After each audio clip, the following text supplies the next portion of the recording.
Hey guys, tonight we begin with the remarkable resilience and ingenuity of the Bedouins, the desert nomads who managed to survive in places so hot that even the sun seemed to take breaks out of pity. So before you get comfortable, take a moment to like the video and subscribe, but only if you genuinely enjoy what I do here. And let me know in the comments where you're tuning in from and what time it is. It's always fascinating to see who's joining us from around the world. Now dim the lights, maybe turn on a fan for that soft background hum, and let's ease into tonight's journey together. If you've ever thought your summer vacation was too hot, congratulations, you've never met the Arabian desert. This isn't your sunburn from a beach chair kind of heat. This is heat that could melt your sandals while you're still wearing them, the kind of heat that makes air itself feel personal. You don't walk in this heat, you negotiate with it. And the sand? Oh, it's not just hot. It's vindictive. It's in your shoes, your food, your ears, and somehow in your soul. But for the Bedouins, nomadic Arab tribes who called this furnace home, this wasn't punishment. It was just Tuesday.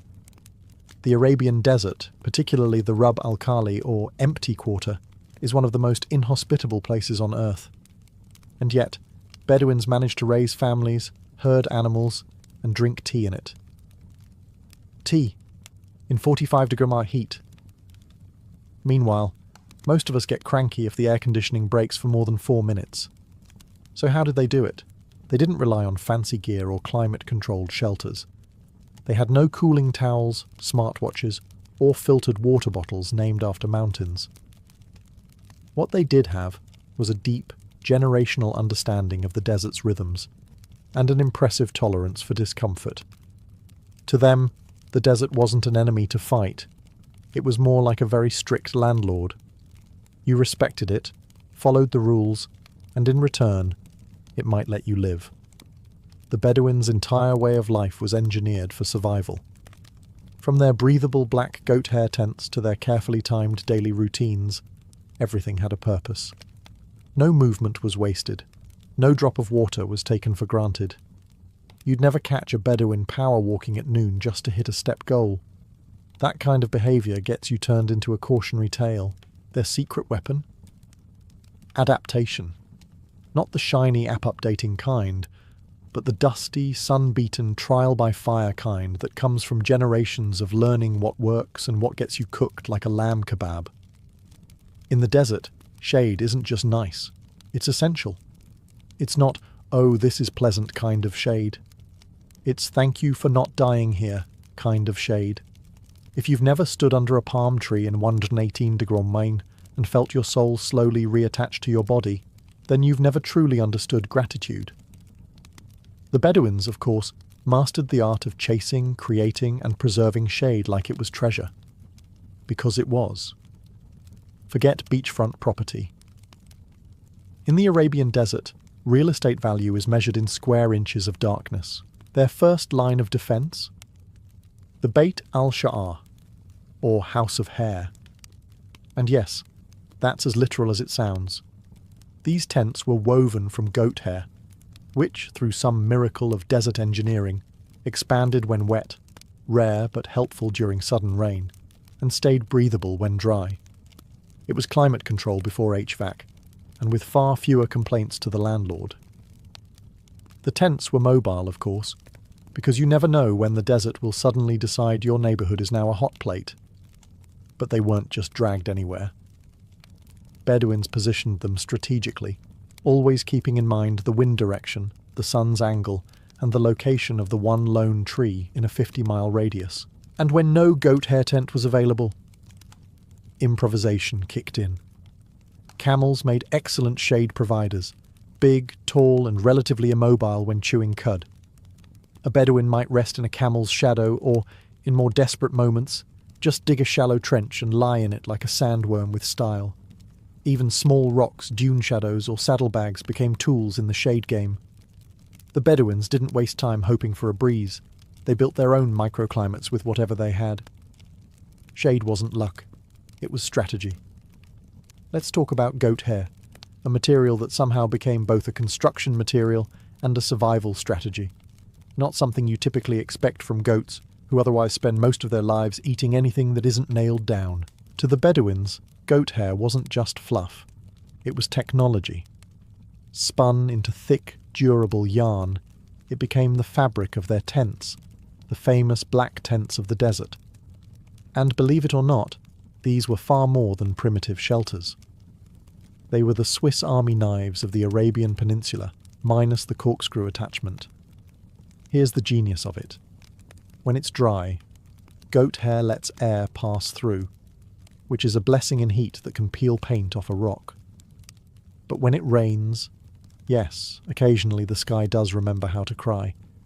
The fibres swell up, closing the weave and keeping water out. It's like automatic tent insurance, with zero paperwork.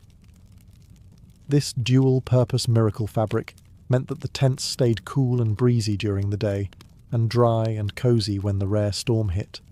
And because the desert cools rapidly at night, like a microwave that shuts off mid-cycle, the thick black material helped trap what little heat was left.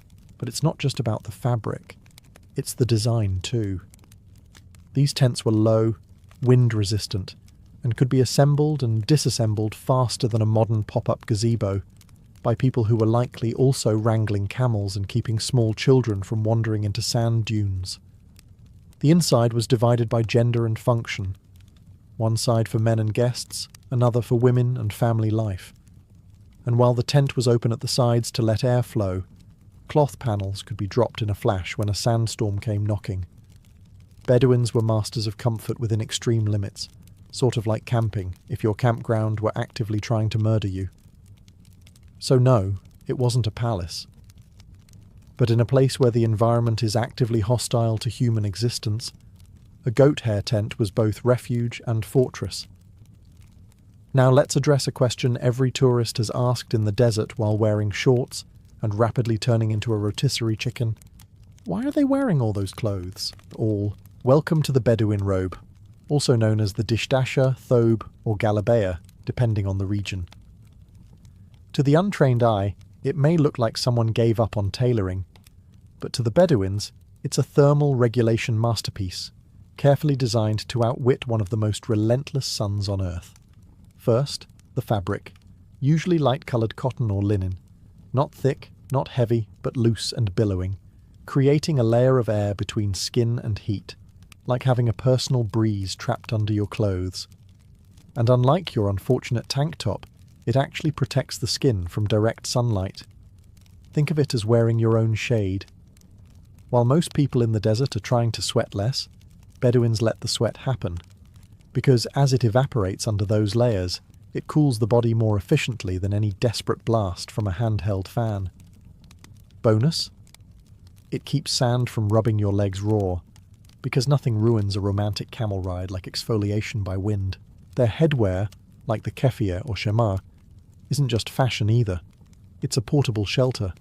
Wrapped around the head and face, it shields from sun, dust and sandstorms. It's adaptable, breathable, and stylish in a, yes, I might own a dagger and a deep understanding of the desert, kind of way. Even the colours matter. White reflects sunlight. Black is actually used for tents more than clothing, although some tribes did wear darker hues in winter. But trust me, no one's wearing neon activewear out there, unless they're trying to get spotted by satellites. If you think waking up early is tough, try doing it because the sun is actively plotting your destruction. The Bedouins weren't morning people by preference. They were morning people by survival strategy. In the desert, timing is everything. The heat doesn't ramp up gently. It slaps you across the face sometime after 9 a.m. and doesn't let up until sunset. So, Bedouins became masters of desert scheduling, rising before dawn to travel, rest during the inferno hours of midday, and continue again in the cooler twilight. Modern tourists call this siesta. Bedouins call it not dying on the road. They didn't march across dunes at noon just to prove a point. That's how you end up dizzy, dehydrated, and hallucinating mirages that try to sell you bottled water. Instead, they'd set up camp, find shade, sip tea. Yes, hot tea. We'll get to that. And let the sun do its worst while they quietly ignored it. Even the camels knew the drill. No panicked galloping, No dramatic desert sprints. Just calm, steady pacing, like they were strolling to a mildly urgent appointment. There was no prize for speed, only for not collapsing face first into sand. And then there's navigation. Travelling early or late means knowing where you're going when everything looks the same. Bedouins didn't use compasses. They used stars, shadows, and a memory so sharp it could probably recite dune patterns by name. They knew how to avoid rocky valleys that trapped heat, where the sand was softest, and which terrain was more slow bake versus deep fry. They knew when to detour, when to climb, and when to say, "Nope, not today," and wait it out under a goat hair tent. To outsiders, their pace looked slow, but in reality, it was the rhythm of survival. Rushing meant sweating more, losing water faster, and risking heat stroke. Steady movement meant you made it to the next well, village, or shady tree with enough energy to actually enjoy being alive. You can't talk about Bedouin survival without addressing the real star of the show, the camel. These beasts didn't just survive the desert, they made it look easy. Camels are like the desert edition of a Swiss army knife. Transportation, shade, milk factory, early warning system, and occasional attitude problem, all wrapped in a furry, knobbly package. To the untrained eye, camels appear grumpy, lopsided, and mildly inconvenienced by existence. But to the Bedouins, they were life partners. A Bedouin without a camel was just a guy standing in a heat wave wondering why his feet hurt. First of all, camels can go days, sometimes weeks, without water. This isn't a party trick, it's an evolutionary superpower. Their bodies store fat in their humps, not water, contrary to popular belief, and they regulate sweat better than most fitness influencers. While you're melting under the sun like a cheap popsicle, camels are strolling past with an expression that basically says, "Amateur." Their feet? Massive and padded, perfect for walking across hot sand without sinking in or sizzling like bacon. Their nostrils. They can close them during sandstorms. That's right. Camels can literally shut out the desert. Try doing that with your local pollen count. And their milk? Nutrient-rich, slightly salty, and consumed even when there's no refrigeration in sight. It was breakfast, lunch, and electrolyte replacement therapy all in one. Bedouins used camels not just to carry supplies, but also to locate water. These animals had a sixth sense for survival. If a camel suddenly perked up and turned left, you followed, even if your internal GPS disagreed. But owning a camel wasn't like having a pet. It was more like having a temperamental coworker who occasionally spits at you, but can also save your life. Bedouins respected their camels, talked to them, named them, and treated them better than some modern folks treat their internet routers. Picture this. It's midday in the desert. The sun is hanging overhead like a heat lamp from a particularly angry god. Your sweat is sweating. Logic says, water, ice, something cold, please. But the Bedouin response? Let's have some piping hot tea. Yes, you heard that right. In the middle of an oven made of sand and regret, the Bedouins drank boiling hot tea, and not as some ironic joke. It was an actual survival strategy, a thermodynamic plot twist that would baffle your average air-conditioned Westerner. Here's the logic, and it's backed by both tradition and physics. Drinking hot liquids signals your body to cool itself down. You begin sweating, which is your natural air conditioning system. And when that sweat evaporates in the dry desert air, it cools the body far more effectively than chugging cold water and waiting for your internal organs to do something useful. Also, unlike cold water, which can give you cramps and make you feel bloated when you're already dehydrated, tea goes down smooth and encourages measured hydration, sip by sip. No guzzling, no brain freeze, just calm efficiency with a touch of elegance. And it wasn't just tea. Sometimes it was salted tea or herbal infusions made from local desert plants, things like sage or chamomile. These weren't luxury blends from a high-end boutique. They were practical concoctions that replaced electrolytes and soothed the gut, especially useful when your kitchen was a campfire and your fridge was a rock. Tea was more than hydration. It was ritual. The desert has a way of stripping life down to the essentials, and the tea circle was one of the few luxuries the Bedouins kept. Hospitality, storytelling, trade negotiations. It all happened over hot cups and clinking spoons. And in a world where survival meant embracing discomfort and mastering your own body heat, the act of sipping tea under a blazing sun wasn't madness. It was control, dignity, a little middle finger to the sun. In the desert, water isn't a casual refreshment. It's a VIP guest, a sacred commodity, and occasionally a cause for tribal conflict. While most people today think of water as something that comes out of the fridge in a nice bottle with a mountain on the label, the Bedouins viewed it the way a medieval king viewed gold: precious, guarded, and never wasted. The Bedouins weren't just surviving without abundant water, they were thriving with practically none. And the secret wasn't mystical desert powers, it was meticulous planning and an unbreakable code of respect for water. First off, they knew where to find it. In a landscape that looks like an endless, sand-coloured photocopy, Bedouins could spot subtle clues: a certain plant, a line of birds, the shape of the terrain, and say, "There's a well over that dune." And 9 times out of 10, they were right. That one time they were wrong? Let's just say it probably ended with a camel giving them the side-eye. They dug deep wells, tapped into underground springs, and even captured condensation in cloth overnight. Nothing was wasted. You didn't pour one out for the homies in Bedouin culture unless you really liked them. Drinking water wasn't a free-for-all. It was rationed carefully, especially during travel. You drank just enough, not more. Think hydrated monk rather than festival goer with a gallon jug. Overdrinking could actually make you thirstier in the long run by flushing essential salts. Hence, that salty tea from Chapter 7 wasn't just weird. It was strategic. Water also had a powerful social value. Sharing water with travellers was a moral obligation, not a nice gesture. To deny someone water in the desert was basically the nomadic version of slamming the door in a blizzard, and possibly starting a blood feud. Even enemies were often offered water before negotiations began. The desert didn't care who you were. Dehydration was famously non-partisan. Imagine this. You're sitting by your tent, sipping tea, having a calm chat with your camel, when suddenly the horizon vanishes. The sky turns yellowish-brown, and before you can say, "Did someone anger the weather spirits?" you're being violently exfoliated by the wind.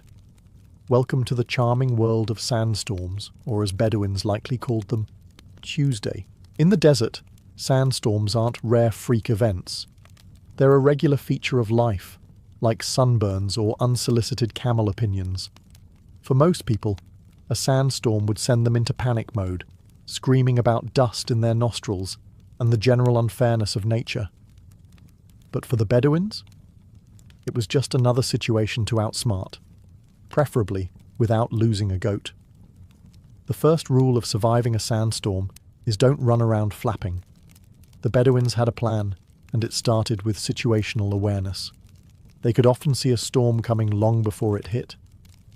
A strange tint to the light, a sudden shift in wind, that eerie moment when the desert goes too quiet.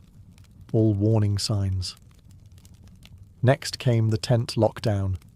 Bedouin tents were open at the sides for airflow, but once a storm kicked up, out came the side flaps, weighted cloth panels that dropped faster than modern blinds in a rental apartment. The goat hair did its job. Sand-resistant, breathable, and somehow always ready, and for those caught in the open? The keffiyeh, headscarf, was the unsung hero. In seconds, it became a sand-proof face shield, wrapped tightly across the mouth, nose, and eyes. Some even carried extra cloth just for emergency wrapping. Think DIY desert hazmat suit, minus the bulk. If absolutely nothing was nearby, a shallow trench in the sand offered temporary shelter. It wasn't glamorous, but neither is inhaling 5 pounds of the Sahara. Bedouins would lie flat, cover up, and wait it out, like desert ninjas, but gritty. The storm would pass, eventually.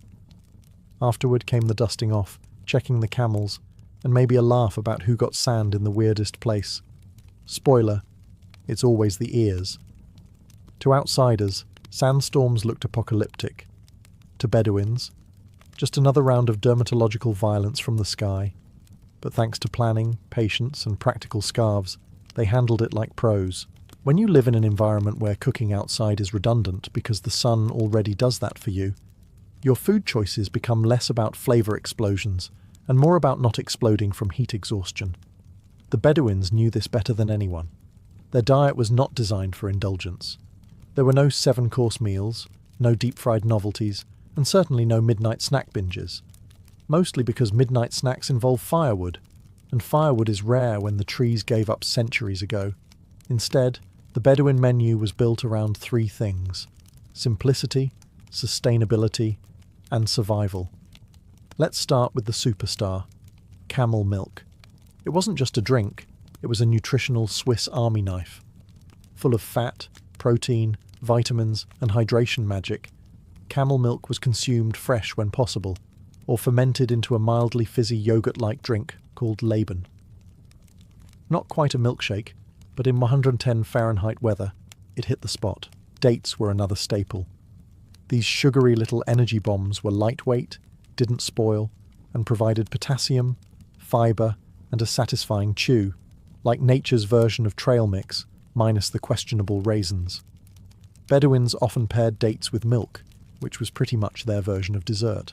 Sweet, filling, and blessedly not covered in sand. Flatbreads were made when possible, quickly cooked on hot stones or simple pans over the fire. No crusty baguettes out here. Just functional, foldable carbs that could double as a plate or a makeshift napkin if things got out of hand. Meat, when eaten, was a rare occasion, usually linked to ceremonies, guests, or when a goat did something truly unforgivable. When it was prepared, it was cooked low and slow, sometimes underground in pit ovens. Spices were minimal. The seasoning was mostly salt, maybe, and we're grateful to be eating. Water wasn't gulped during meals. It was strategically sipped, usually after eating. You didn't want to dilute your stomach acids or risk wasting precious fluids on digestion. Yes, even the order of eating was optimized. You'd think after roasting all day, the desert would cut you some slack at night. But no. The sun might clock out, but the temperature doesn't cool down so much as it plummets like it tripped over its own robes. For the Bedouins, this meant learning to sleep between 2 extremes: oven by day, icebox by night. Forget featherbeds and memory foam. Comfort was measured by how few bugs you swallowed while snoring with your mouth open. During the hotter months, Bedouins slept outside, under the stars, sometimes with nothing but a blanket and a prayer. But don't picture a romantic Instagram camping setup. Picture more like, let's lie very still and hope the wind remembers to show up. The trick was to sleep after sunset and before dawn, catching that precious window of relative coolness. The best beds? A soft patch of sand, a saddlebag for a pillow, and your camel parked nearby, for security, shade, and moral support. Nothing says sweet dreams like a grumpy animal chewing in the dark. But when it was truly blistering, midday naps became essential, not optional.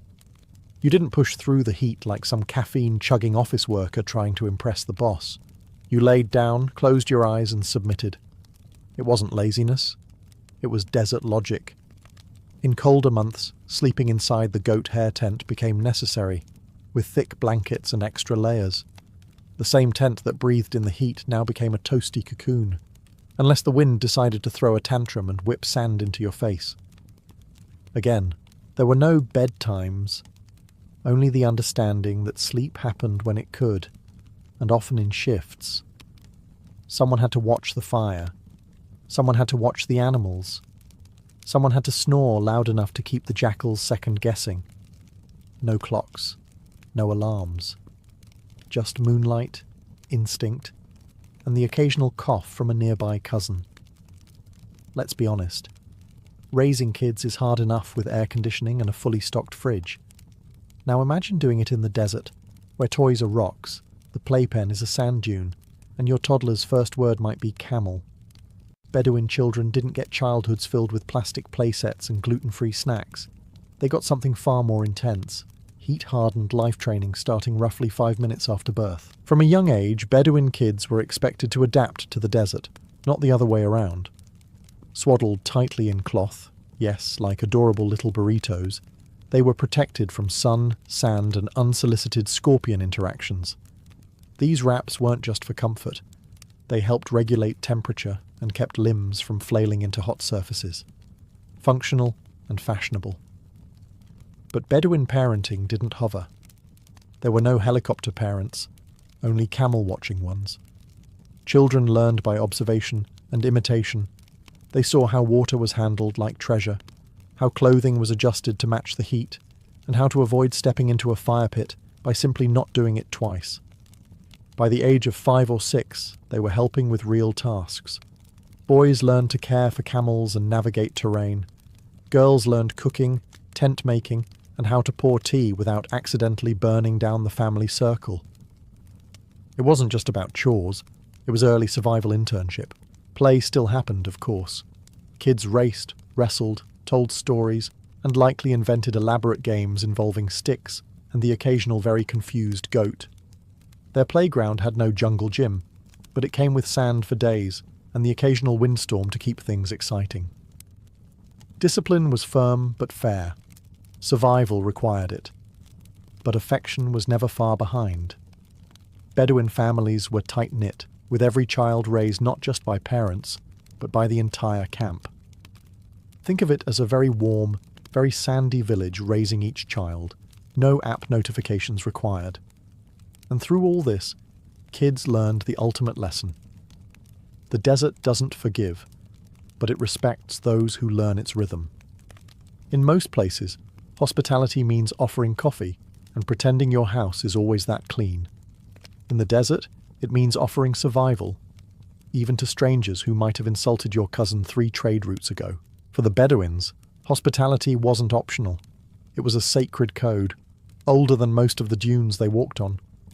In a place where the environment could roast you alive before breakfast, turning someone away could be a death sentence, and no one wanted that kind of karma on their camel. Guests, whether invited, unexpected, or mysteriously vague about their intentions, were always welcomed. The first thing offered? Shade. Because in the desert, shade is basically air conditioning with no electricity bill.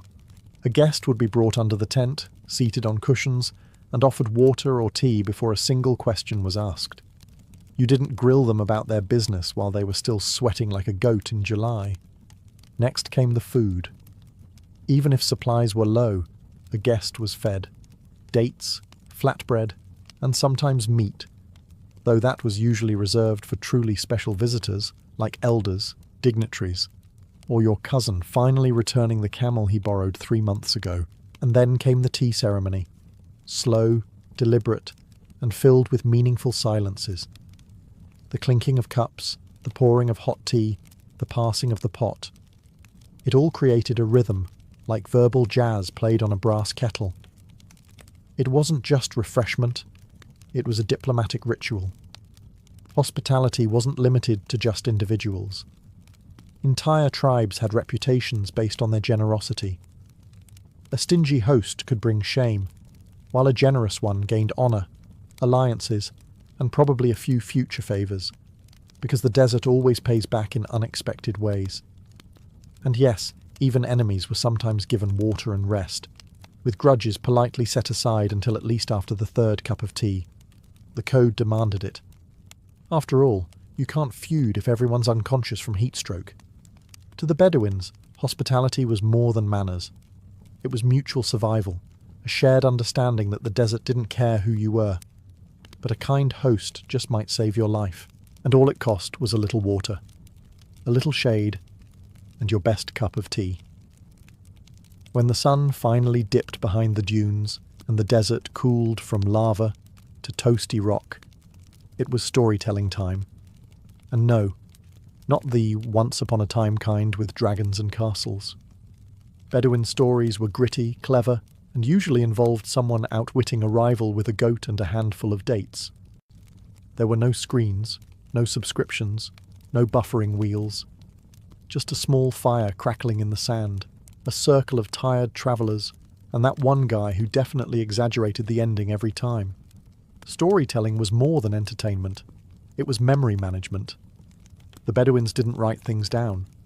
Why waste paper you didn't have when you had a brain full of desert legends, tribal lineages, star maps, and jokes that had aged like fine camel cheese? Children learned history not from textbooks, but from grandmothers who could recite entire genealogies backwards while spinning yarn or sipping tea. They knew who betrayed whom 3 generations ago, and they could describe it with dramatic pauses and just enough scandal to keep the kids wide-eyed and suspicious of the neighbours. Every tribe had its own library of tales of survival, loss, honour, love, and the occasional poetic revenge. There were heroes, tricksters, wise elders, and cursed wells, all passed down through voice, rhythm, and dramatic eyebrow gestures. And because desert life involved a lot of sitting and waiting for the heat to pass, for the stars to rise, for that stubborn camel to move, stories were the original time filler. No one stared at a glowing screen while ignoring their family. They stared at each other, which was arguably more terrifying. Storytelling also helped preserve survival knowledge.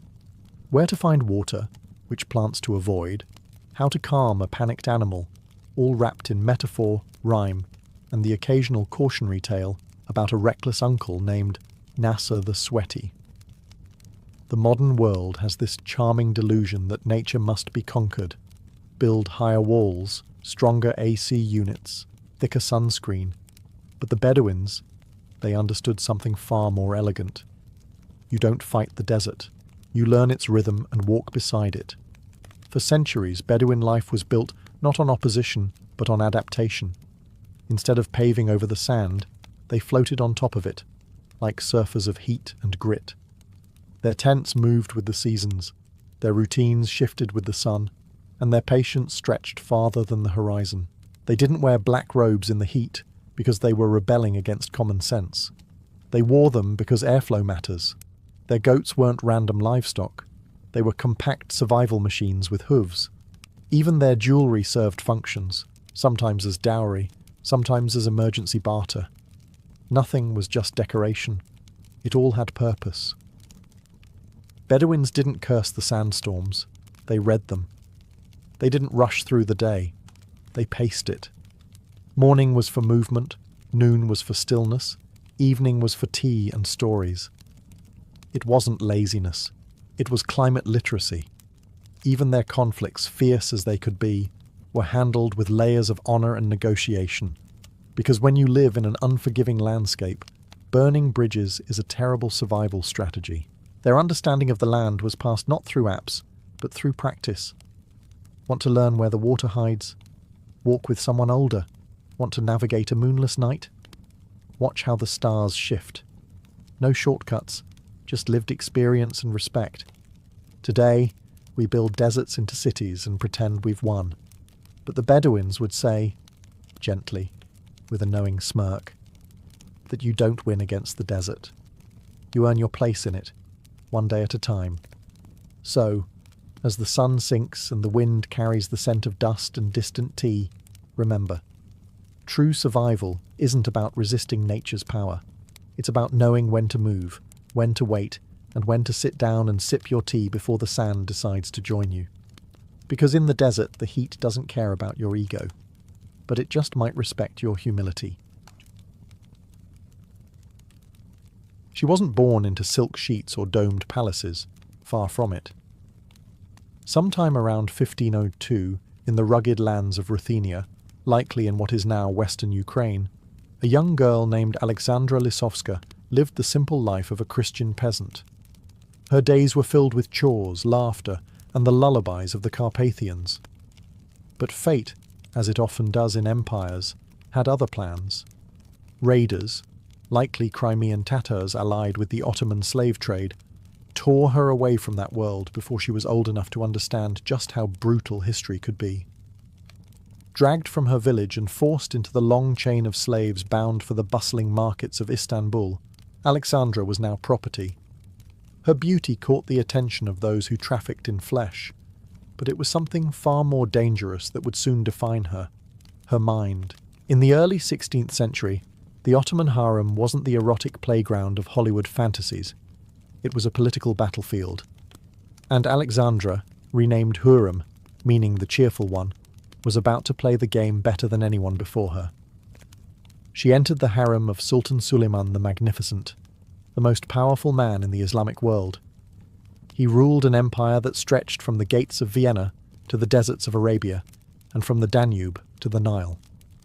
And yet, despite the thousands of concubines and consorts before her, it was this foreign slave girl who would catch his eye and never let go. There are conflicting reports on how exactly she rose. Some say it was her laughter, rare and irreverent in the shadowed corridors of Topkapi Palace. Others say it was her command of poetry, wit and language. She was fluent in multiple tongues and knew how to charm, disarm, and enchant. Either way, Suleiman didn't just favour her. He fell for her, but Hürrem didn't come to play the passive muse. Her rise wasn't an accident.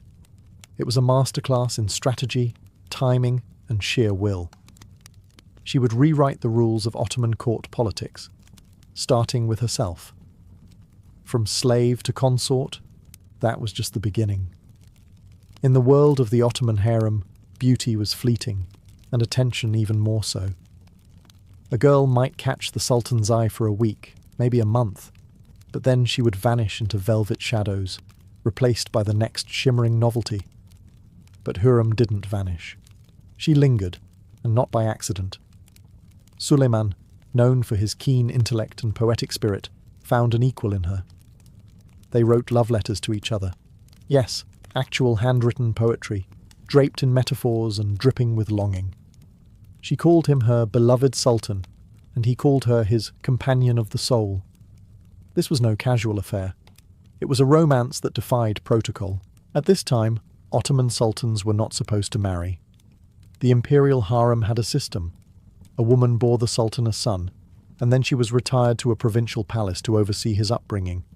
It prevented any one woman from gaining too much power. That rule, Hürrem shattered it. Not only did she stay in the palace, she gave birth to multiple children, sons and daughters, and never stepped aside. She became his official favourite, then his exclusive partner. And then the unthinkable happened. Suleiman legally married her. That's right, the most powerful Islamic emperor of his time, who had the pick of any concubine, took a former Christian slave girl as his lawful wife. This was the first imperial marriage in centuries.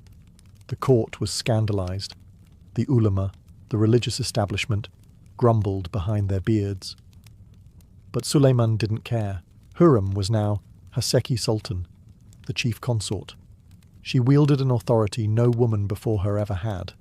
The harem wasn't just a place she lived in. It became her headquarters. Whispers grew louder. Was she manipulating the Sultan?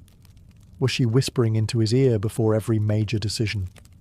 The janissaries, the viziers, even foreign ambassadors took note.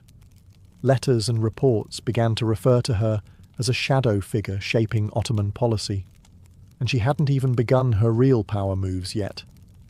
The harem walls could not contain what Hürrem Sultan was becoming. She wasn't just rewriting palace politics. She was positioning herself at the very heart of empire. In the Ottoman Empire, giving birth to a sultan's son wasn't just a blessing, it was a weapon, and Hürrem knew how to wield it. Her first son, Mehmed, was born not long after she secured Suleiman's affection. Then came Mihrima, her only daughter and closest confidant. Soon followed Selim, Bayezid, Jihangir. With every birth, her power solidified, each child a pawn on the grand imperial chessboard. But this wasn't just about family. It was about succession and survival. You see, Ottoman succession didn't work like the fairy tale version. There was no clear heir. Instead, it was a brutal, winner-takes-all blood sport. When a sultan died, his sons were expected to fight, often literally, for the throne. And the losers? They didn't go quietly into exile. They were usually strangled with a silk cord. It was tradition. That meant for Hürrem, the stakes were existential. She wasn't just a mother. She was the general of a faction, fighting to ensure that her sons survived the coming storm. And there was one major obstacle. Mustafa. Prince Mustafa, Suleiman's eldest son from a previous concubine, Mahidevran, was beloved by the people, the army, and the court. Charismatic, popular, and competent, he looked like the obvious successor. That made him dangerous, to Hürrem, and more importantly, to her children. The rivalry between Hürrem and Mahidevran wasn't some catfight in silks. It was an all-out war. There were physical altercations. It's recorded that Mahidevran once beat Hürrem so badly that she appeared in front of Suleiman with scratches and bruises. That move backfired. Mahidevran was banished from court, while Hürrem's influence only grew. Behind the scenes, Hürrem played the game like a seasoned tactician. She cultivated allies in the court, including the powerful Grand Vizier Rustam Pasha, who would eventually marry her daughter Mihrimah. She also began writing letters to foreign rulers, including the Polish king, acting as a diplomat in her own right. And most chilling of all, rumours swirled that Hürrem was plotting Mustafa's downfall. Whether or not she orchestrated it, the seeds were planted. The empire was heading toward a deadly confrontation. Motherhood, for Hürrem's Sultan, was not just sacred. It was strategic. It was the scandal that shook the empire. By the 1550s, the rivalry between Prince Mustafa and Hürrem Sultan had become more than palace gossip. It was a ticking time bomb. Mustafa had grown into a strong, capable leader. He was charismatic, militarily successful, and beloved by the Janissaries. More importantly, many believed he should be the next Sultan, and that posed an existential threat, not just to Hürrem, but to her sons. What happened next has divided historians for centuries. According to many accounts, Hürrem and her son-in-law, Rustam Pasha, who conveniently held the position of Grand Vizier, began a slow, deliberate campaign of suspicion. Whispers reached Suleiman's ears. Mustafa was plotting to overthrow his father. Letters were forged, spies were planted. The suggestion was clear. Act now or risk betrayal. Suleiman, tormented by doubt, summoned Mustafa during the Persian campaign of 1553. The prince arrived at his father's tent in full ceremonial dress, bowing low in respect. What happened next was not ceremonial. The royal guard seized Mustafa, and in a cold silence, they strangled him with a silk bowstring, the traditional execution method for Ottoman royalty. Witnesses said Suleiman watched from behind a curtain, his face unreadable. The reaction across the empire was seismic. The Janissaries, who adored Mustafa, were outraged. The public wept for their fallen prince. Foreign ambassadors wrote home in disbelief. And at the heart of it all, a familiar name surfaced again and again: Hürrem. Whether she orchestrated Mustafa's death or merely benefited from it, her power was now unshakable. Mahidevran, Mustafa's mother, was effectively exiled, living the rest of her life in bitter obscurity. Meanwhile, Hürrem's sons, especially Selim, were now the only viable contenders for the throne. But not all was calm within her own brood. Hürrem's sons fought among themselves, plagued by their own ambitions and insecurities. And Suleiman, the Sultan who once wrote love poetry and enacted reforms, was becoming colder, more isolated, perhaps haunted by what he had done. Mustafa's death marked the beginning of the end for the idealistic days of Suleiman's reign, and solidified Hürrem's place in history not just as a queen, but as a kingmaker, or perhaps a queen-slayer. By now, Hürrem Sultan was no longer just the Sultan's favourite. She was the most powerful woman in the empire. But unlike queens in Europe, she didn't sit beside Suleiman on a throne. Her influence came from behind embroidered curtains, whispered through silk screens and penned in coded letters. She was the architect of what would later be called the Sultanate of Women, a political era where imperial mothers, wives and daughters shaped the Ottoman state. She had already defied centuries of precedent by marrying Suleiman, bearing him multiple sons, and remaining in the palace. Now she broke another. She moved out of the harem and into the old palace section of Topkapi, closer to the administrative heart of the empire, and dangerously close to the seat of power. From this base, Hürrem acted as an informal advisor. She wrote to foreign monarchs like Sigismund II of Poland, not as a concubine, but as a sovereign partner. Her letters were diplomatic, assertive, and stunningly literate. She wasn't just the power behind the throne, she was a throne of sorts. She also spearheaded public works in Istanbul and Jerusalem. Mosques, schools, soup kitchens, hospitals, all stamped with her name. This wasn't just charity, it was image control. While her enemies painted her as a manipulative temptress, she painted herself as a patron of the poor and protector of Islam. And still, despite her rise, she never ruled publicly. She understood the rules and bent them without breaking them. No royal decrees bore her signature. No official documents listed her as a ruler. But ministers deferred to her. Pashas courted her favour. And Suleiman? He relied on her counsel more than on any vizier. Of course, none of this went unnoticed. European ambassadors wrote home calling her the witch, the red-haired devil, the poison of the empire. And yet they admitted in hushed tones, without her, the Ottoman court would collapse into chaos. She didn't wear a crown, but her shadow fell across the empire like one. And still, time marched forward. Her sons were growing older, tensions rising. The empire she had helped stabilize might soon devour itself from within. And Hürrem, ever the strategist, knew the game wasn't over. Power, once gained, rarely brings peace. Hürrem Sultan may have vanquished her rivals and secured her position beside Suleiman, but the battlefield simply changed shape. Now it was her own sons who stood at the edge of knives, and each other. Her eldest, Mehmed, once seen as the favoured heir, died young under suspicious, though likely natural, circumstances. The grief was immense, but there was no time to mourn. The throne had to pass to someone, and that meant the rest of her sons, Selim, Bayezid, and Cihangir, would soon be pitted against one another in a silent, bloodless war that would turn bloody fast. Selim, known more for his drinking than his diplomacy, was not the most inspiring candidate, but he was cautious and obedient, traits Suleiman valued. Bayezid, on the other hand, was ambitious, charismatic, and perhaps too much like his late half-brother Mustafa. That resemblance would prove fatal. Hürrem's letters during this time show a woman trying desperately to balance loyalty, love, and raw political calculus. She tried to keep peace between her sons, encouraging unity, trying to nudge the empire toward a smooth succession. But she knew the truth. Only one could survive. And then there was Cihangir, her youngest, born with a spinal deformity. Physically frail, emotionally tender, he was never in the running for the throne.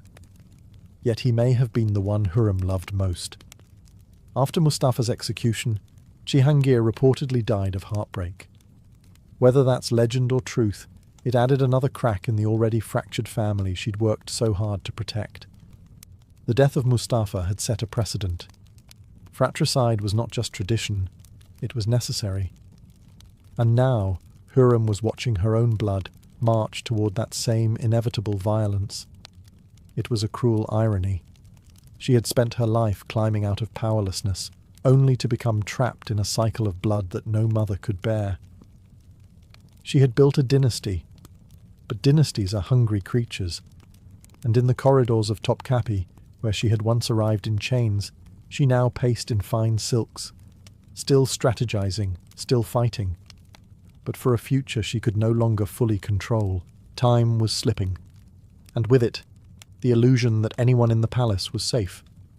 As the empire trembled under the weight of internal rivalries, Hürrem Sultan turned her eyes to something more enduring than politics: legacy.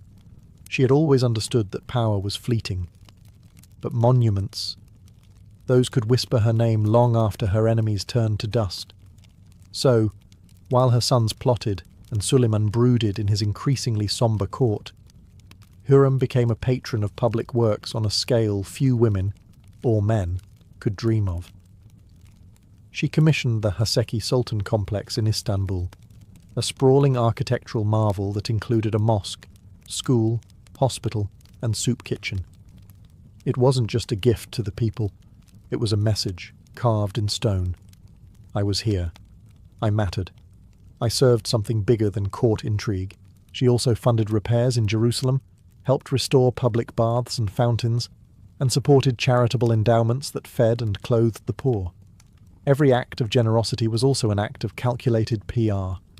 After all, Hürrem had been slandered endlessly, painted as a sorceress, a schemer, a foreign seductress who bent a mighty sultan to her will. Her building projects were a counter-narrative, one of grace, service, and piety. And yet, for all the grandeur, she remained controversial. The Ottoman elite never forgave her for upending centuries of tradition. Even ordinary citizens, who benefited from her charity, debated her intentions. Was she a noble benefactor or a master manipulator? A feminist icon ahead of her time? Or a ruthless power broker cloaked in beauty? Even within the palace, her influence had limits. Suleiman remained loyal, but increasingly burdened by age, grief, and the failures of his surviving sons. The romantic poetry between them faded, replaced by official matters and bureaucratic fatigue. Still, Hürrem worked until the very end, not just for herself, but for the dynasty she had restructured from within. She wasn't content to be remembered as the Sultan's beloved. She wanted to be remembered as someone who reshaped the very idea of what a woman could be in an empire ruled by men. As time narrowed her world, she ensured the next generation, especially her daughter Mihrima, would inherit not just jewellery and titles, but a roadmap for power. By the late 1550s, the woman once dragged in chains through the slave markets of Istanbul now lay in silken sheets, surrounded by doctors, attendants, and political whispers. Hürrem Sultan was aging, and for the first time in decades no longer the dominant presence at court. The harem was quieter without her sharp mind steering its intrigues. The correspondence with foreign rulers slowed. Her once burning ambitions had given way to something more reflective, a desire to secure the future before death could unwrite her influence. But there was a problem. The empire she had spent her life moulding was fraying at the edges. Selim, her surviving son and favourite for succession, was hardly the image of imperial strength. Known for his fondness for wine and poetry, Selim lacked the charisma of Mustafa, the cunning of Bayezid, or even the spiritual depth of Cihangir. Still, he was loyal to her, and most importantly, alive. Bayezid, the more popular and dangerous of the two, had been driven to rebellion. With Suleiman's approval, and perhaps Hürrem's encouragement before her health declined, Bayezid had been hunted down and executed in Persia.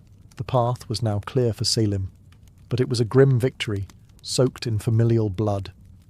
Hürrem had spent her youth surviving violence, her adulthood controlling it, and now her final years watching it unfold inside her own family. She died in 1558, several years before Suleiman. She never lived to see her son crowned as Selim II, nor did she witness the slow decline of the empire she helped shape. But she left behind a transformed dynasty, one where women would continue to wield real political power for generations. Her funeral was grand. She was buried in a mausoleum right beside Suleiman's eventual tomb in the Suleymaniye mosque complex she helped inspire. That, too, was unheard of. No concubine, no woman, had ever been honoured in this way. Even in death, she defied tradition. Hürrem Sultan's story ended not with a scandal or assassination, but with a quiet assertion of permanence. She may have entered the empire as a commodity, but she left it as an institution. And yet, even in the quiet, history was far from done with her. Long after her body was laid to rest in marble and tile, Hürrem Sultan's legacy refused to die. To some, she remained the ultimate femme fatale, the foreign sorceress who bewitched a great sultan and plunged an empire into dynastic chaos. European diplomats in their letters called her the Russian witch, or that red-haired schemer.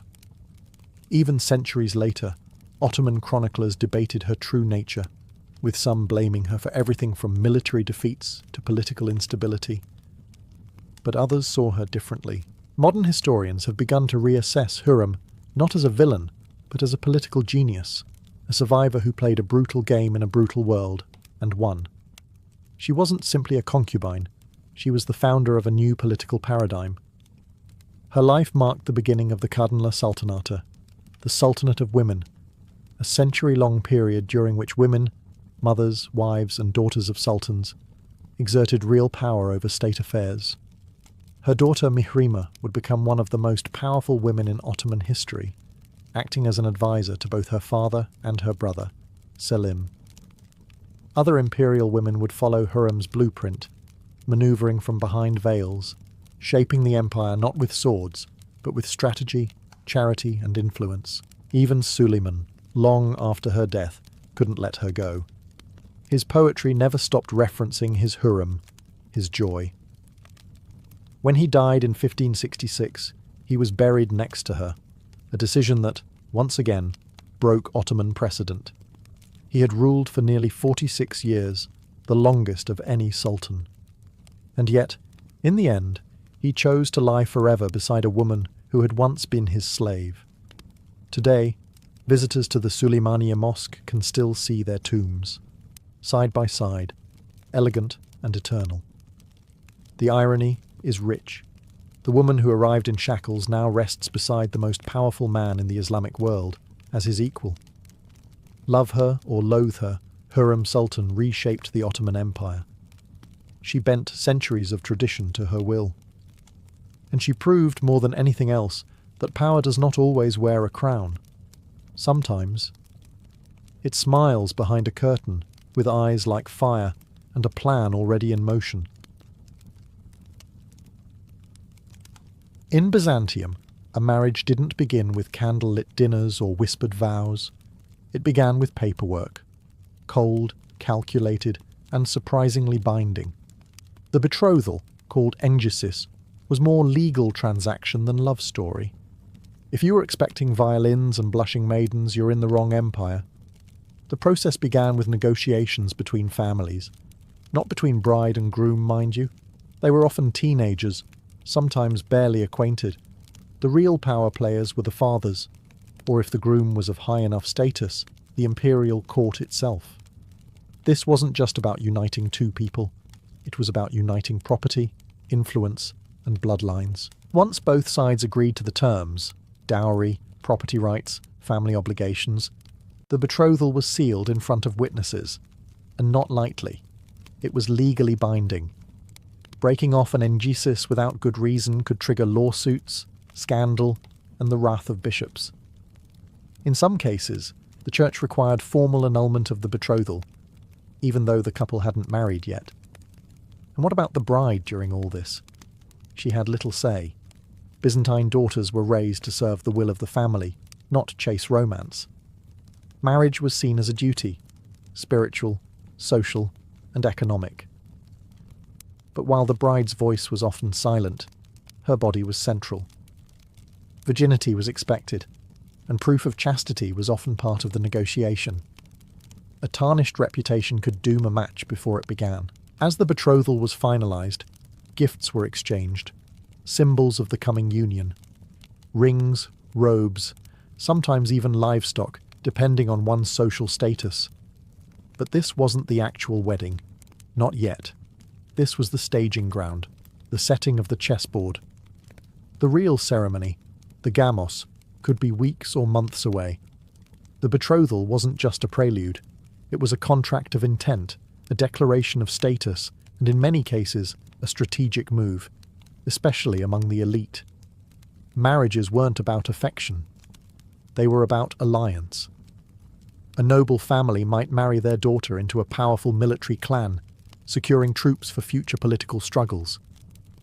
A merchant might trade a dowry for access to imperial trade routes. Love? That came later, if you were lucky. In Byzantium, a daughter was never just a daughter. She was also a dowry in waiting. The moment a girl was born into a Byzantine family, her value wasn't measured in lullabies or bedtime stories. It was calculated in land, linens and coin. Marriage wasn't just a social expectation, it was a full-blown economic strategy.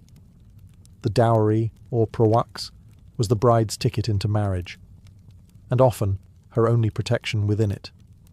This wasn't pocket change. For the aristocracy, it might include gold, silver, silk, slaves and country estates. For middle-class families, it was often practical. Household furnishings, clothing, maybe a modest amount of cash. But no matter the size, the message was the same. Here is our daughter, and here's what she brings to your house. This wasn't some medieval generosity. The dowry was a kind of marital insurance policy. If the husband died or abandoned her, not unheard of in politically motivated unions, she had a claim to her dowry. It was hers by law. Sort of. As long as no one powerful contested it, and as long as she didn't rock the boat too hard. For wealthy and noble families, the dowry wasn't just protection, it was a weapon. With it, they could forge alliances, curry favour with the imperial court, or buy their way into influence. A well-endowed daughter could be married off to a general to secure military protection, or to a civil official to grease political wheels. Daughters were deployed like pawns on a marble board, some to marry, some to join monasteries, and a very lucky few to catch the emperor's eye. Of course, this all placed tremendous pressure on families. If a family had several daughters, the financial burden could be crushing. Fathers were often forced to divide their estates just to get all their girls married off. Unless, of course, they quietly shuffled one off into a convent instead. But dowries weren't just financial tools. They were also status markers. A bride entering her husband's home came bearing not just silver, but pride. Her family's wealth displayed like a walking advertisement. No pressure, right? And so, before the veils, before the crowns, before the church bells rang, it was the dowry that made or broke the Byzantine bride. If the betrothal was the business meeting and the dowry the transaction, then the wedding itself was the show. And what a show it was. A Byzantine wedding wasn't just a private affair. It was a public performance of unity, class, and religious legitimacy. For the elite, it could span multiple days, with carefully choreographed rituals that blended Roman pomp, Christian sanctity, and Eastern opulence. Even among commoners, the wedding day was a spectacle. The more elaborate, the more respectable. The bride would begin her transformation with ritual baths and grooming, her hair braided with care, adorned with gold, pearls, or ribbons, depending on her station. In wealthier circles, attendants might dress her in layers of silk robes, veils, and embroidered slippers. Modesty was expected, but make no mistake. This was about display. You were dressing the family name. The groom too had his own ceremonial preparations, but let's be honest, all eyes were on the bride. Once ready, the bride was escorted through the streets to the church, a procession that was both sacred and strategic. Everyone had to see it. Musicians played, relatives wept, or pretended to, and the entire neighbourhood lined the streets for a glimpse. This wasn't just a wedding, it was a parade of reputation. And then came the church ceremony. The gamos. It was solemn, slow, and deeply symbolic. The couple would stand before the priest, hands joined, as prayers and psalms were chanted. But the crown jewel of the ritual, literally, was the crowning. Golden or ornate wreaths were placed on both the bride and groom's heads, symbolizing not just marital union, but martyrdom. Yes, martyrdom. In Byzantine theology, marriage wasn't just about love, it was a kind of sacred suffering, a life of mutual sacrifice. Congratulations, you're now king and queen of your tiny domestic kingdom. Enjoy your symbolic death. Candles were held, prayers recited. The couple was walked around the altar 3 times in a slow ceremonial circle, a dance of eternity if you like metaphors, and finally, they were declared husband and wife. But don't exhale just yet, because what followed was often even more intense. The procession home, the feasting, and the strange and specific rituals of the bridal chamber. The wedding wasn't over, it was just getting started. If the wedding ceremony was a public ritual of holiness and status, the wedding night was, well, also kind of public, just in a far more awkward way. In the Byzantine Empire, the consummation of a marriage wasn't just a private moment between two newlyweds. It was a critical requirement to finalize the union, and yes, people kept track. A marriage wasn't truly considered valid until it was consummated. This made the first night a matter of legal, familial, and sometimes political importance. After the church ceremony, the couple was escorted, again, often publicly, to the groom's home or a designated chamber. This was called the nuptial procession. Along the way, torchbearers and musicians might accompany them, chanting hymns or playing flutes.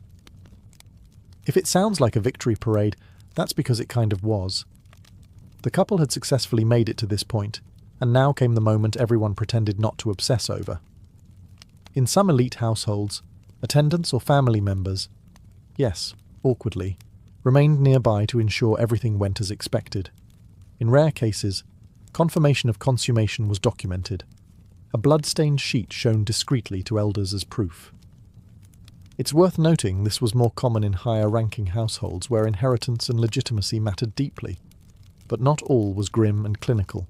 There were blessings to be spoken, candles to be lit, and symbolic food like bread and wine placed nearby. Reminders of fertility, prosperity, and spiritual unity. The crowns used in the church ceremony were sometimes placed beside the bed or hung above it as a sign of divine favour. And depending on the region and family tradition, songs or chants might be performed outside the room, a strange combination of privacy and performance. For the bride, this night was often filled with anxiety. She might be very young, possibly married to a much older man, and expected to transition instantly from obedient daughter to competent wife. For the groom, it was a test of masculinity and authority. The stakes were high for both, emotionally, socially, and in terms of their family's reputation. And if consummation didn't happen, the marriage could be annulled, just like that. In Byzantium, the wedding night wasn't the start of a honeymoon, it was a test. One with candles, crowns, and a lot of watching eyes. Once the couple had survived the solemnity of the ceremony and the nerves of the wedding night, it was time for the Byzantines to do what they secretly did best, throw a proper feast. The wedding banquet wasn't just a party, it was a statement. Especially for noble or imperial families, the post-wedding feast was where alliances were sealed, gossip was exchanged, and subtle power plays unfolded over goblets of wine and roasted lamb. The venue varied based on social class. A noble wedding might be held in a marble-clad atrium, with fountains murmuring in the background and silk tapestries decorating the walls. A middle-class family might host it in a courtyard with clay lamps and long wooden tables. But whether rich or modest, the feast had one thing in common. It needed to impress. Guests were greeted with perfumes and rose water, then seated according to rank. This was no casual buffet. The seating chart was a map of political favour. To be seated close to the newlyweds or their family meant you were someone. To be stuck near the kitchens? Not so much. The food was opulent when budgets allowed. Multiple courses, often starting with fruits and nuts, followed by fish, fowl, lamb, and exotic dishes flavoured with cinnamon, cloves, and honey. Bread was abundant. Wine flowed freely, often dangerously so. A well-timed toast could win favour, while a drunken slur could doom an entire branch of the family tree. Entertainment ranged from musicians with lyres and flutes to dancers, acrobats, and in some cases, elaborate theatrical performances. Poets might recite verses in praise of the bride's beauty or the groom's manliness. Again, not for romance. This was all for show. Even the cake had symbolism. A sweetened bread or honey pastry might be served to symbolize fertility and abundance. Eating it together signified unity. Not eating it? That could be a red flag, or at least a source of whispered speculation. But beneath the laughter and clinking cups, everyone knew the truth. This was not just a celebration of love. It was a careful display of wealth, power, and social standing, cloaked in honey and song. A wedding feast was Byzantium on a plate, glittering, complex, and never just what it seemed. The feast was over. The music faded. The guests dispersed. Now came the hard part. For the Byzantine bride, the wedding didn't mark a fairy tale ending. It marked the start of an entirely new reality. Once she crossed the threshold into her husband's household, she stepped into a complex web of expectations, hierarchies, and unspoken rules. Gone was the girl under her father's roof. She was now a Kyria, the mistress of the house. In theory, this was a promotion. In practice, it was often a pressure cooker. If she married into a large, extended family, common among wealthier households, she was suddenly under the scrutiny of her in-laws.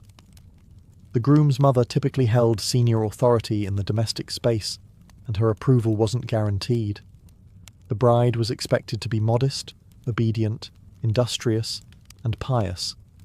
If she was beautiful, that was a bonus, but not a substitute for good behaviour. Her main job? Bearing children, preferably sons. Byzantine society placed enormous value on motherhood. A woman who produced multiple healthy sons was celebrated, respected, and gradually granted more authority. A woman who did not? Whispers, judgment, and sometimes, if her dowry wasn't large enough, rejection. And yet, the domestic sphere wasn't just a prison. It was also a stage. A clever bride could rise in influence by managing the household finances, overseeing servants, and navigating relationships with other women in the neighbourhood. Women often built informal networks of power, especially in urban settings like Constantinople, through the church, family ties, and trade connections. Religious life also shaped her daily routine. The Orthodox Church held strong sway over marriage roles, and the ideal wife was seen as a reflection of the Virgin Mary, pure, faithful, and quietly strong. Church attendance, fasting, and participation in saints' festivals were as expected as cooking dinner. If she came from a noble background, her husband might be posted to a provincial city, meaning she could suddenly find herself managing estates, raising children, and maintaining social decorum hundreds of miles from Constantinople. The glittering veil she wore at the wedding, that was for show. What followed was a life of duty, diligence, and often delicate survival. A Byzantine bride wasn't just a wife, she was a diplomat in her own home. In Byzantium, love was optional, politics were not. Behind the veils and liturgies, every marriage had the potential to reshape the empire. From rural villages to the imperial palace, a wedding was never just about two people. It was about what those two people represented. Families, factions, fortunes, and occasionally entire provinces. Among the aristocracy and ruling class, marriages were treated like treaties. The emperor might marry off his daughter to a foreign prince to secure peace with a neighbouring power. A military general could marry into the imperial family to gain legitimacy. Even church officials, though celibate themselves, often played matchmakers for political purposes. The Emperor Constantine VII, for example, famously used marriage alliances to consolidate his dynastic power. His own marriage to Helena, the daughter of Romanos Lekapenos, helped legitimize Romanos's rule and bind the two families together, even though Romanos was technically a usurper. These weren't romantic unions. They were strategic mergers, like silk-cloaked chess moves across the empire's grand board. Among merchants and bureaucrats, marriages also served to strengthen economic ties. A silk merchant might marry his daughter to the son of a shipping magnate, binding two trade networks together. A tax official might use his daughter's marriage to curry favour with a provincial governor. The dowry wasn't just wealth, it was leverage. And for the women involved? They were often the bridge, the bargaining chip, or the diplomatic glue. A noblewoman married into a rival family might be tasked with easing decades of tension through sheer charm, loyalty, and the production of grandchildren. Failure could mean disgrace. Success meant power. This extended beyond Byzantium's borders. Imperial brides were sometimes sent abroad to marry foreign rulers. Anna Porphyrogenita, niece of Emperor Basil II, was married off to Vladimir the Great of Kievan Rus, a union that helped convert an entire nation to Christianity. But it also meant she left Constantinople forever, a Byzantine princess turned foreign queen. These political unions could be brilliant or disastrous. A poorly chosen match could spark rebellion, insult allies, or destabilize entire regions. In Byzantium, the wedding crown wasn't just a symbol of love or martyrdom. It was a diplomatic tool, worn with grace, wielded with purpose. Not every Byzantine wedding ended in candlelit harmony and harmonious alliances. Some exploded, spectacularly. For all their pomp and planning, marriages in Byzantium could collapse under the weight of politics, personality clashes, or sheer bad luck. And when they did, the fallout wasn't just personal. It could be catastrophic for entire families, or even the empire itself. Take, for example, Emperor Justinian II. He married a noblewoman named Eudokia, and then, in a move both cold and calculated, divorced her to marry a Khazar princess named Theodora. The reason? Strategic alliance. The result? Outrage. His first wife's powerful family didn't forget the insult. Neither did the church. His reign became a case study in how not to juggle love and politics. Even when the marriage remained intact, scandal was never far. Adultery was one of the few reasons a woman could initiate divorce, but proving it, a nightmare. The legal system was stacked against women, and accusations of infidelity often ended in humiliation, exile, or worse. Noblewomen in particular were expected to maintain appearances at all costs, even in the face of neglect or abuse. There were also high-profile cases of fraudulent marriages, where one party tricked or coerced the other into union, sometimes to gain inheritance rights or titles. These cases could end up in ecclesiastical courts, dragged out for years in theological and legal wrangling. The church had immense power in these matters, and bishops were not always impartial. And let's not forget the everyday tragedies. Young brides dying in childbirth, forced marriages between strangers decades apart in age, or political marriages that left both parties trapped and miserable. These stories didn't make it into official histories as often, but they were just as real. Sometimes even the ritual itself went off script. Ill omens, a candle going out, a crown dropping to the floor, a wine cup spilling, could be seen as divine warnings. Superstition swirled around the wedding like incense. In a society so attuned to signs and symbols, a bad omen at a wedding could cast a shadow over the entire union. For all their beauty and ceremony, Byzantine weddings weren't immune to failure. In fact, when they collapsed, they often collapsed imperially. Though the Byzantine Empire has long since crumbled into history, its wedding traditions left behind echoes. Golden, incense-scented, and deeply influential. The elaborate rituals, the theological weight of marriage, the blend of Roman formality and Christian spirituality. All of it shaped not just Eastern Orthodox practices, but wedding customs across Eastern Europe and the Balkans. Even today, you can walk into a Greek or Russian Orthodox wedding and see remnants of Byzantium. The crowning, the ceremonial walk, the chants. It's not just liturgy, it's time travel. Byzantine marriage was, above all, a public commitment. It wasn't just a couple exchanging vows, it was the merging of families, fortunes, and faiths. The state, the church, and the community were all watching. And that legacy continues in modern Eastern traditions, where weddings remain communal spectacles, blending old-world symbolism with contemporary flair. But there's a subtler legacy too.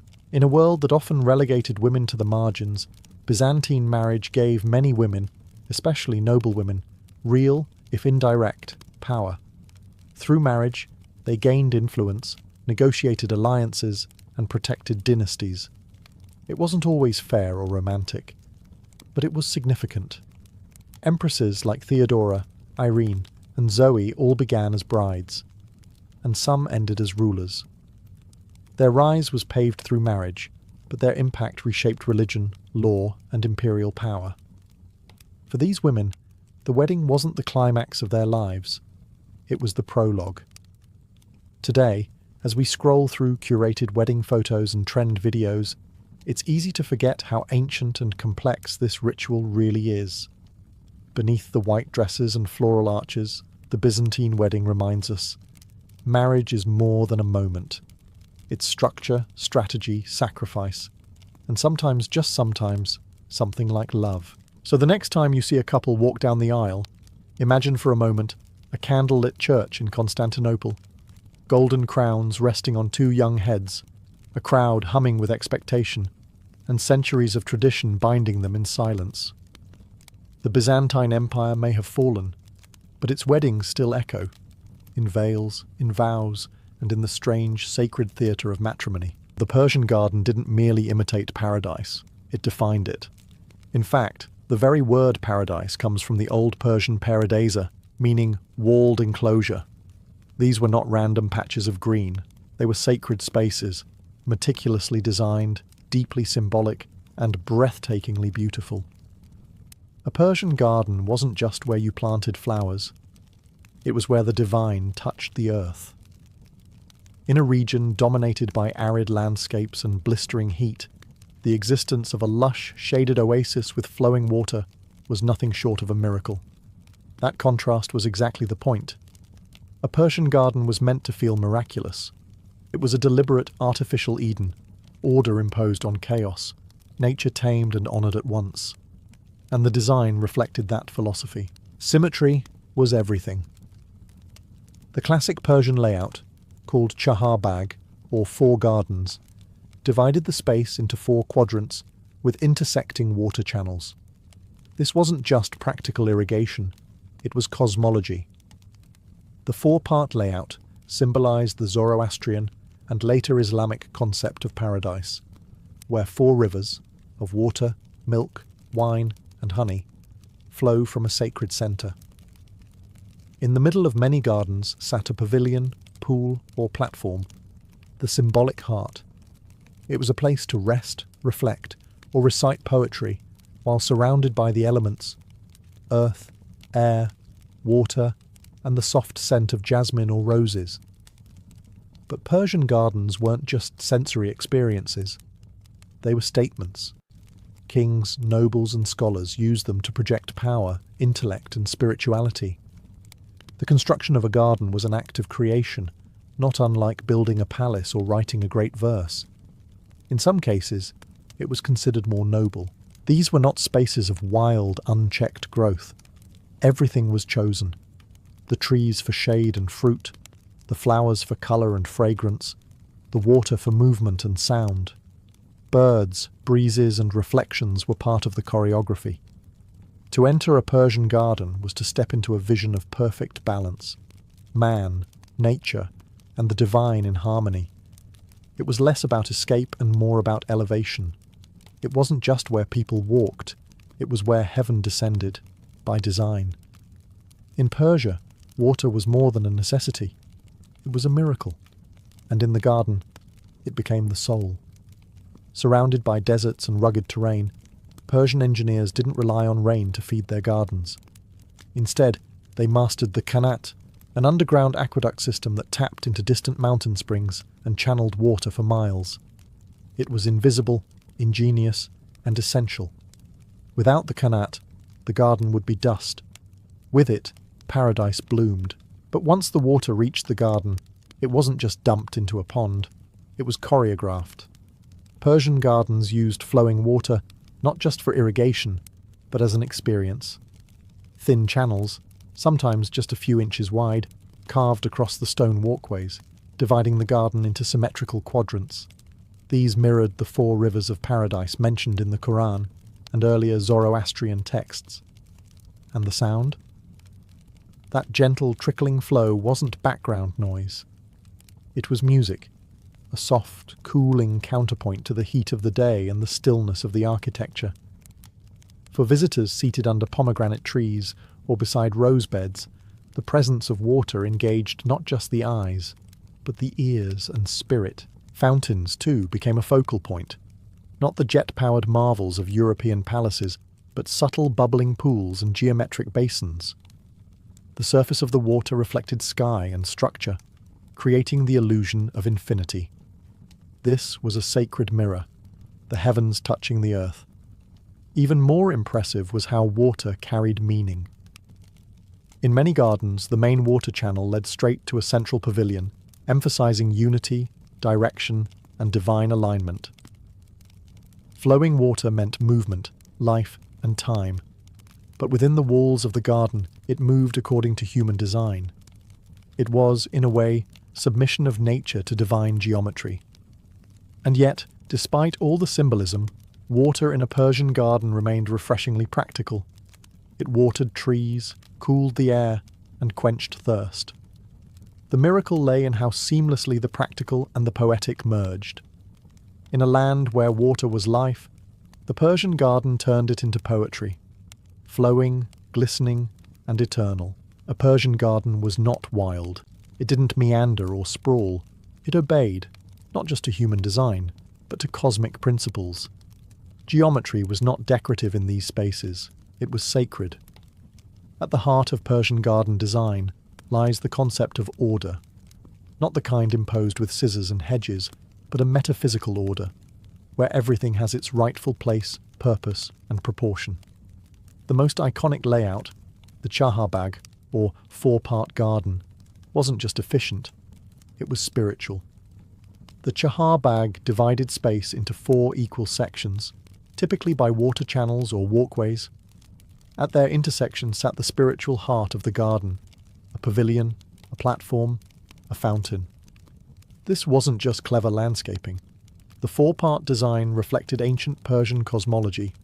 4 elements, 4 cardinal directions, 4 seasons. It was heaven mapped onto earth. Even the walkways, walls, and planting rows adhered to strict grids and axial lines. Everything led somewhere, often toward a central axis or reflection pool. Visitors would be gently guided, never lost, never wandering. In a sense, the layout of the garden mirrored the moral and philosophical ideals of Persian society. Balance, clarity, and harmony between the material and the spiritual. Buildings integrated into the garden followed the same logic. Pavilions were often symmetrical and centrally placed, with open archways to allow airflow, light, and seamless transitions between indoors and out. The garden wasn't something you looked at. It was something you moved through, with deliberate progression and constant symmetry. This obsession with geometry wasn't about cold precision. It was a kind of worship. By imposing symmetry on space, Persian designers were imitating the perfection of divine creation. The garden became a reflection of paradise, not just in feel, but in form.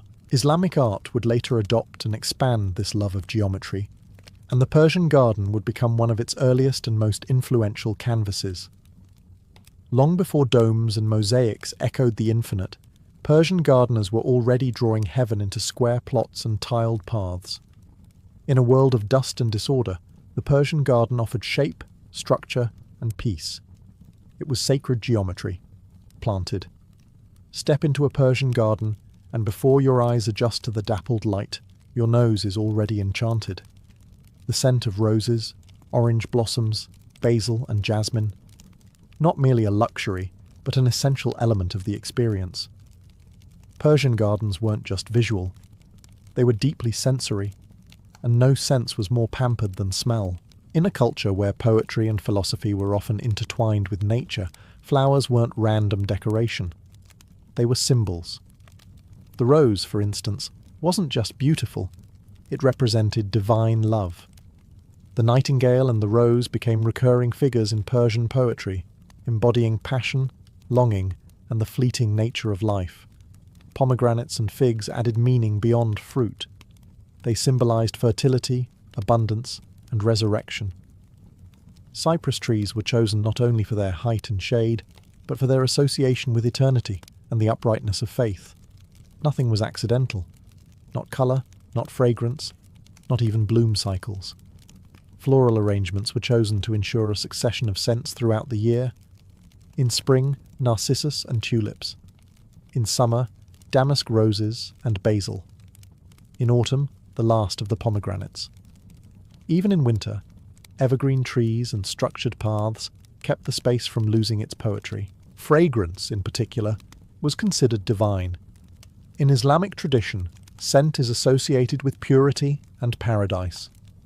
The Prophet Muhammad was said to love perfume and fresh flowers. Thus, Persian gardens didn't just smell good, they brought the visitor closer to God. And the arrangement of these plants? Just as geometric as the layout. Rows of trees along the water channels, flower beds framed like living tiles, and shaded alcoves where scent pooled under archways. Even the act of walking through the garden was designed to bring you through layers of scent and texture. Shade turned to sunlight. The air, thick with the perfume of orange blossoms, might suddenly open into the earthy sweetness of fresh soil near the water's edge. It was immersive, not decorative. In a culture where poetry, prayer, and perfume often mingled, the garden became a sanctuary of all three. A space where every leaf spoke and every breeze carried a verse. This was paradise, and it bloomed with purpose. Persian gardens didn't stay confined within the borders of Persia. Their influence rippled across continents and centuries, shaping the landscapes of empires far and wide. When Islam spread from the Arabian Peninsula into Persia, the garden tradition didn't vanish. It blossomed further. The Persian chaharbagh concept became the blueprint for Islamic gardens across the Middle East and North Africa. The idea of a walled paradise with water channels, shaded paths, and pavilions was adapted and refined. The Mughal Empire in India, which had strong Persian cultural roots, took these ideas and created some of the most breathtaking gardens in history.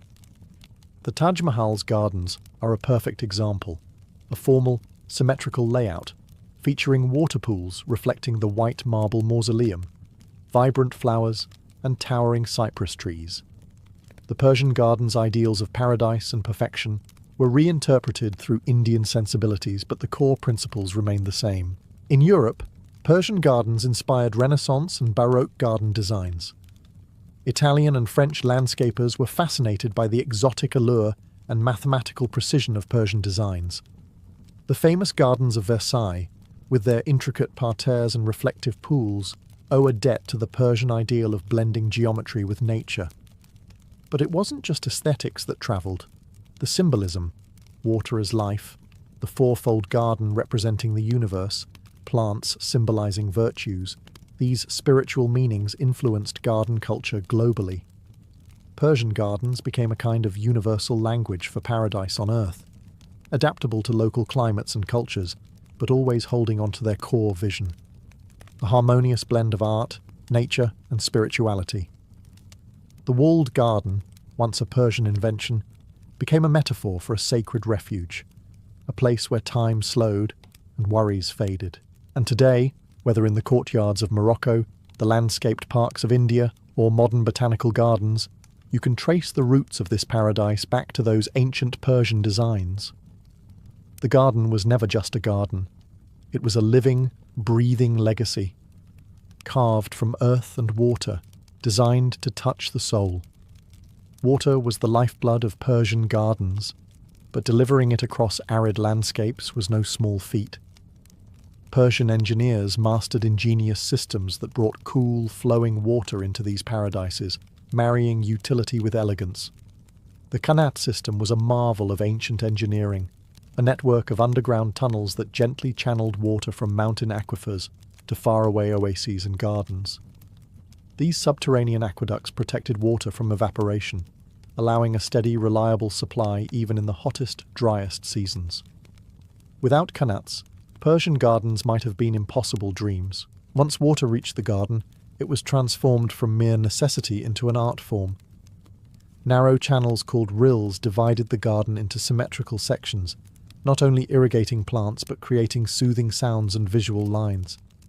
These flowing waterways acted like veins, bringing life and movement to the geometric layout. Fountains and pools added another layer of beauty and symbolism. Pools reflected the sky and surrounding architecture, creating illusions of infinity and blending earth with heaven. Fountains, with their gentle sprays, brought refreshing coolness and soft, calming music to the garden.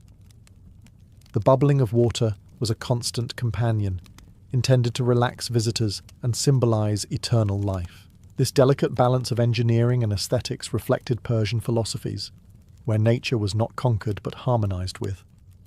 Water was a symbol of purity, renewal, and divine blessing, especially in Islamic tradition.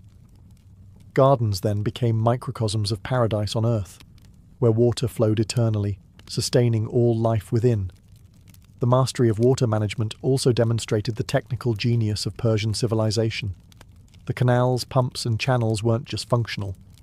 They were designed with artistic intent, guiding the eye and footfall, creating spaces for reflection and contemplation. Persian gardens thus stand as testaments to a culture that valued the marriage of technology and spirituality. They remind us that beauty isn't just about what you see, but how nature, art, and human ingenuity flow together. In the end, the water in a Persian garden was more than irrigation. It was poetry in motion, life given form, and paradise made real. The Persian garden wasn't just about plants and water, it was also about architecture. Stone pavilions, delicate arches, and intricate tile work blended seamlessly with nature to create spaces that invited contemplation, poetry, and social gathering. Central to many Persian gardens was the pavilion or kiosk, a small, often open-sided structure that served as a place to rest, entertain, or enjoy the changing seasons. Positioned strategically, these pavilions offered stunning views of the garden's symmetry and water features. Built with carved wood, glazed tiles, or stucco, they reflected the craftsmanship and aesthetic ideals of the time. Walls were more than boundaries. They framed the garden as a sacred, private sanctuary. Often decorated with colourful mosaics or inscriptions, these walls enhanced the sensory experience while symbolising protection from the harsh outside world. They helped create an intimate atmosphere, separating the ordered paradise within from the chaotic desert or city outside. Pathways, usually paved with stone or brick, were designed to guide visitors through the garden in deliberate sequences. Walking through a Persian garden was meant to be a journey, moving from bright flower beds to shaded alcoves, from the sound of running water to quiet reflective pools. The architecture worked hand in hand with the landscape to choreograph this movement. Even the choice of building materials was symbolic. Tiles might feature floral patterns echoing the plants outside. Windows and screens allowed filtered light and gentle breezes, enhancing the sensory harmony. The blend of architecture and nature created not just beauty, but meaning. It was a stage for poetry recitals, philosophical debates, or quiet meditation. Rulers and poets alike found inspiration here. The garden was an extension of courtly life and intellectual pursuit. Moreover, this architectural approach deeply influenced Islamic, Mughal, and later European garden design. The idea that buildings and gardens should coexist and complement each other became a guiding principle. In Persian gardens, stone and flower, shadow and water were partners, crafting a paradise that was as much about human creativity as about the natural world. A Persian garden was alive, not just with water and fragrance, but with the passage of time itself. Its design took into account the changing seasons, creating an evolving landscape that reflected the cycles of nature and life. Spring in a Persian garden was a celebration of rebirth. Bulbs burst open with tulips, narcissus and crocus, filling the air with fresh scents. Fruit trees, pomegranate, apricot and peach, bloomed in soft pinks and whites, promising abundance. Paths were lined with lush green grasses and early herbs, welcoming visitors back from winter's stillness. Summer brought shade and relief. Tall cypress and plane trees provided cool canopies over flowing water channels. Roses and jasmine unfurled their richest perfumes as the sun climbed high. Pools shimmered like mirrors, reflecting blue skies and fluttering birds. The garden was a refuge from the heat, a place for contemplation, poetry, and slow afternoon tea. Autumn's arrival shifted the mood. Leaves turned golden and red, pomegranates and figs ripened for harvest. The garden became a tapestry of warm colours, fragrant with ripe fruit and earth. Gardeners prepared the soil and trimmed plants, knowing the cycle would soon turn again. Even winter had its role. Evergreens stood proud against pale skies, their needles providing texture and life when flowers slept. The structural beauty of stone pathways, walls and pavilions took centre stage. Snow, when it fell, added a quiet purity, blanketing the garden in white silence. This awareness of time was spiritual. In Persian and Islamic thought, life itself was cyclical, a journey through creation, decay, and renewal. The garden was a microcosm of that journey. Visitors were reminded that beauty and life were transient, to be savoured but not clung to. The changing garden was also a practical necessity. Different plants thrived in different seasons, and the garden's design ensured that there was always something blooming or bearing fruit, sustaining the senses year-round. By embracing time, Persian gardens became living poems, unfolding slowly, deeply, beautifully. They were not static snapshots of paradise, but ever-changing reflections of heaven on earth. The Persian garden is more than a historical curiosity. Its legacy stretches far beyond the deserts of Iran, continuing to inspire and enchant across cultures and centuries. From the courts of the Mughal emperors in India to the grand estates of Europe, the Persian ideal of a walled paradise with flowing water and harmonious design has left an indelible mark. The Taj Mahal's gardens, the Alhambra's courtyards, and the Versailles fountains all owe something to those ancient Persian blueprints. But the Persian garden's influence isn't just aesthetic, it's philosophical. At its core, the garden embodies a vision of harmony between humanity, nature, and the divine. It invites contemplation, peace, and the reminder that paradise is not just a distant afterlife, but something to be created here on earth. Modern Iranian gardens, such as the historic Fin Garden in Kashan, continue to preserve this heritage, blending ancient techniques with contemporary artistry. Meanwhile, landscape architects worldwide look to Persian principles when designing sustainable and spiritually resonant spaces. The garden's design principles, symmetry, water management, sensory richness, also resonate with today's ecological challenges. Persian gardens teach us the value of balance, patience, and respect for natural resources, even in the face of harsh environments. Ultimately, the Persian garden is a timeless symbol. It is an earthly paradise carved from sand and stone, a sanctuary where water sings and flowers tell stories. It reminds us that beauty and order can emerge from scarcity, and that human creativity, when guided by reverence for nature, can transform the world.